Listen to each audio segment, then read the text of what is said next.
Dobro večer, dragi prijatelji, kao što ste vidjeli, дека ќе има повторна анализа последната на председателот на САД Доналд Трамп и председателот на Руската федерација Владимир Путин ја исполнува.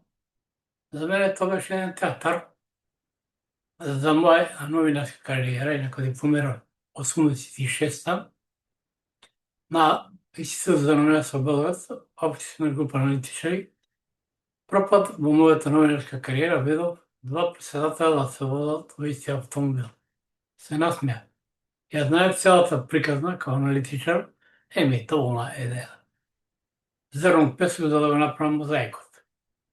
Значи, договорите, поточно кажано, бидејќи се работеше за повеќе области, помеѓу Владимир Путин, председател на Руската федерација, и Доналд Трамп, председател на САД, се склучија токму во автомобилот, додека идеа кон званичната средба. Оно што беше пред новинарите, јас беше театар, и не случајно повеќе Трамп не зборува за никакви уцени, никакви санкции.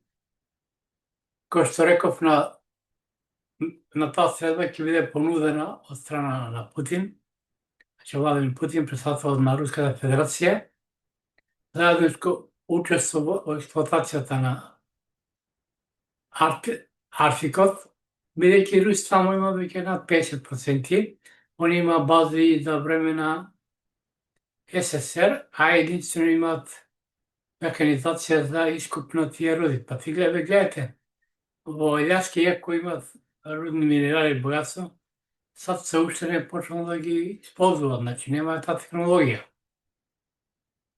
И не случајно председател на САД Трамп му рече на Зеленски, Володимир Зеленски, некој српско потекло во крај Европа, веде председателот на Украина, неговите сили, украинските, да го напуштат Донбас. Значи, Луганс ги немаме ги никаде во Донецк. Значи, нема шанса овие 4 области што влегува во составот на Уставот на Русија или Руската федерација, тоа Херсон, Запорожје, Томот, значи Донецк и Луганск, и Крим да бидат се врати. Тоа прашање од десиво, и сето се случува за да се призвика, буквално беше, кој што рекол во минато, бидејќи случај е удар во гради на Европската унија и почеток на распад. Бидејќи Европската унија рачунаше на минералите во ЕУ, и од таа гледна точка Доналд Трамп, председател на САД, и ја препушти Украина да они држува Европа, што значи САД ќе дава оружје, но Европа ќе го плаќа. И плюс Трамп ги подкопа корените и буквално започна распад на ЕУ со договор што во случај со фон дер Лајн, каде склучи за 3 години, значи остатокот на мандат на Доналд Трамп, Европската унија треба да откупува енергенци од САД во вредност од 750 милиарди, поточно по 250 милиарди годишно, и плюс за тие 3 години 600 милиарди да вложи во американската економија. Тоа е почеток на крај, тоа не е можно и да се случи, тоа се 350 милиарди. Секако одговор на ово, Франција и Велика Британија му подготвуваат на Трамп одмазда, поточно кажано на еврејското лоби, бидејќи знаат дека они го донесува. И Емануел Макрон, председателот на Франција, дали изјава, не знам дали ќе случи тоа, на Генералното собрание сега што ќе се одржи во септември, дека званично ќе ја признаат Палестина и Стример, како точно ќе ми простите, на Велика Британија премиерот, каже ако Нетањаху и Израел не престанат да гаѓаат цивилните објекти, не дозволат хуманитарна помош, они ќе признаат на Генералното собрание. Тоа значи дека еврејското лоби добива првата шпаканица од Европа, инаку мора да се каже на работа дека оно више не е толку јако ни во самиот САД. И около 50-60 години, кога беше ликвидиран Джимми Картер, пардон, Џон Кенеди. 61 да, 61 беше ликвидиран, 60 беше кризата со заливот во свините или нуклеарната или атомската криза. Значи се своди на рушење на Израел, ја кажав и Украина.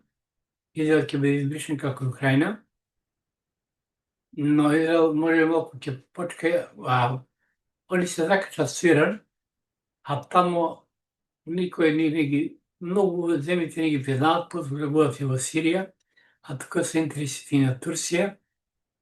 Нетањаху можеше се обиди да нападне Турција многу тешко, без разлика што Израел поседува нуклеарки, инаку да кажеме Џон Кенеди, званично зашто убиен, бар кој што кажува, Израел сака да направи сопствено нуклеарно оружје атомско, а Џон Кенеди не дозволувал и сакал да ја признае Палестина. Значи, кој што кажав и минатата година, дека се подолго, уште од минатата година, значи подолго и на мојата веб страница и на мојот YouTube канал кажав дека распад на ЕУ и на НАТО почнал со 2025 година. Значи, оно што беше пред новинарието беше циркус. Сите договори се склучија во автомобилот на Доналд Трамп. Тоа за мене, иако сум аналитичар, беше изненадување во мојата новинарска кариера, кој што реков на почетокот, нема видено. И не е случајно Трамп што сака, мислам председател на Доналд Трамп, што сака да го растури НАТО. Од тие причини му побара 5%, тоа што не може ниједна држава да држи, па чак и Германија која ќе 3 години во рецесија.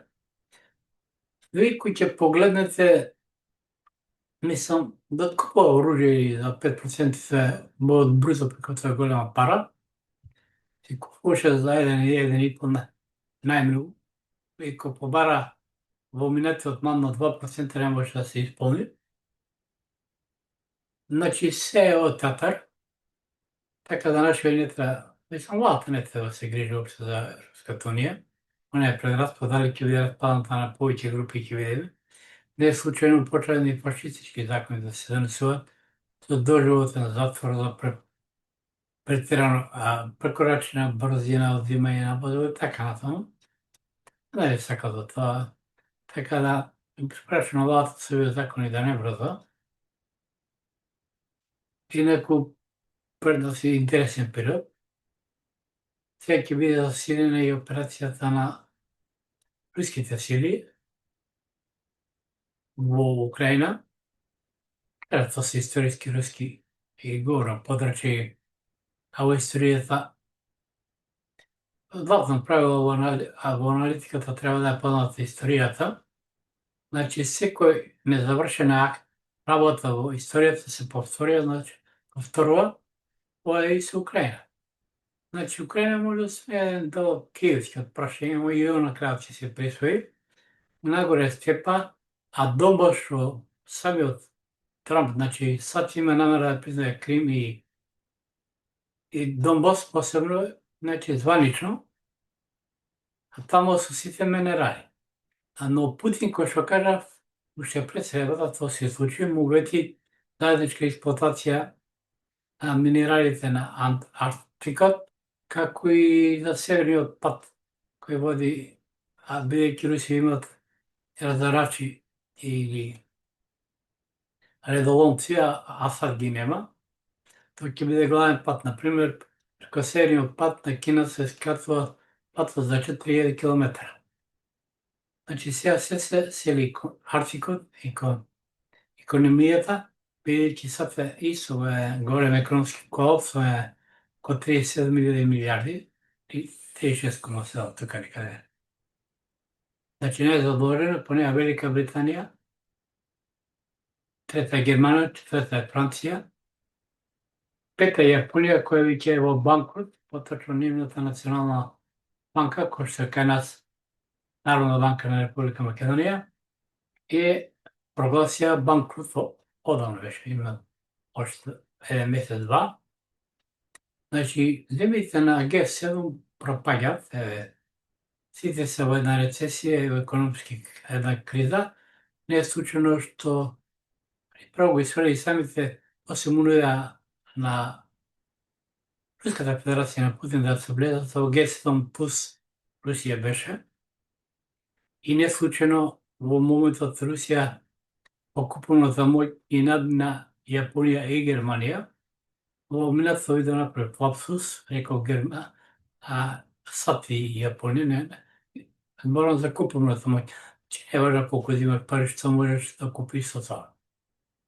Драги пријатели, пред нас е интересен подвод, значи ово е средбата на Путин и Трамп во автомобилот зборам, не после, е договорено и со Си Џинпинг, значи се подготвува нова Јалта, нова подела на светот. Балканот и овој дел ќе припадне на Русија. Атанасија е многу да не го помогат натаму и сите тие работи. Ето случајно го зборам, изминатите 7-8 години, може и 10, уште од периодот кога Руската федерација под закуп го зема Солунското пристаниште, а Кина Пиреа. Драги пријатели, ова беше се ова видеоанализа. Ви посакувам добра ноќ и ова недела престојна недела. Оние што има желба да ме следат, треба на YouTube да притиснат копчето subscribe или претплати се бесплатно е, а може си на TikTok и на Instagram да ме следат. Посакувам добра ноќ, уследател напред.